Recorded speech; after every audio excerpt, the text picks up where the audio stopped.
Hey folks, and welcome to the inaugural episode of Fun with Flags. Today's flag is the flag of the United Kingdom. The United Kingdom's flag is made of the crosses of St. George, Andrew, and Patrick for England, Scotland, and Ireland respectively. The country of Wales is also incorporated into the United Kingdom, but it is not on the flag. Why is it not on the flag?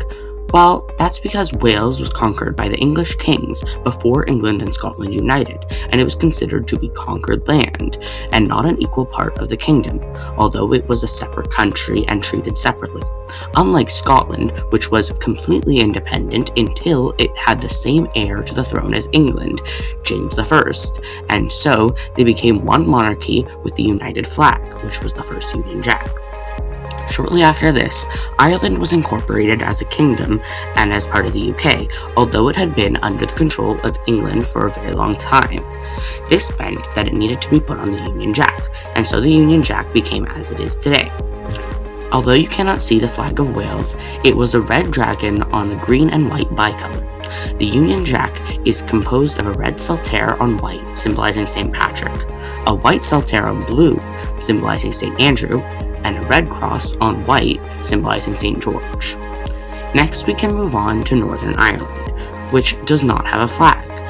Why does it not have a flag? This is because after Ireland declared independence, the United Kingdom provided Northern Ireland with a coat of arms, and the Parliament was allowed to use the Ulster banner, which is similar to the flag of the province of Ulster, except that the red hand of Ulster is in a six-pointed star with a crown above it and on a red cross on a white field, as opposed to the flag of the province of Ulster, which has a red cross on a gold field with a red hand on a shield.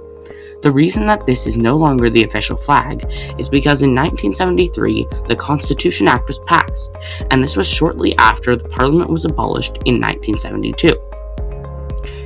In the almost 50 years since, the Ulster banner has become more popular, but it is still not the official flag.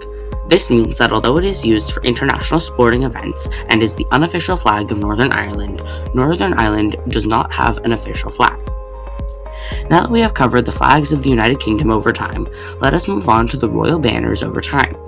The banners of the various states of England before the Norman invasion are not so well known, although many of them had different forms of dragons on them. The banner of William the Conqueror, the first ruler of all of England, was 3 lions rampant, but after some time, his descendants claimed the French throne as well, so they quartered the flag with the blue field of fleur-de-lis.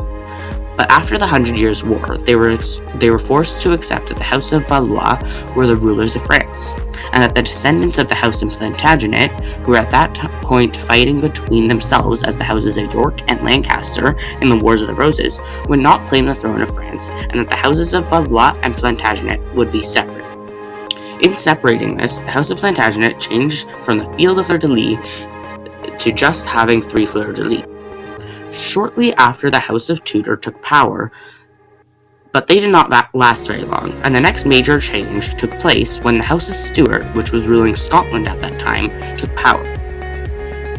When they took power, they quartered the already existing flag with a Scottish lion rampant on gold field, as well as the Irish harp on blue field. The gold lion rampant on the blue field of House of Orange was superimposed on the flag for a short period of time when William of Orange was the co-ruler of Britain and the House of Orange-Nassau was ruling Britain. But after this, the House of Hanover took power and changed the banner one last time to the quartering of the 3 English lions passant in 2 quarters, with the red lion rampant on gold field of Scotland and the harp of Ireland that we know today. In certain other cases, there have been other variations and flags used. Some notable ones are that there was a flag used to symbolize the union of England and Scotland shortly after their union. This was before the Union Jack was created, and there was also a similar one used before that symbolized the union of England and Ireland. Next episode, we will be talking about the history of French flags and the origins of the tricolor.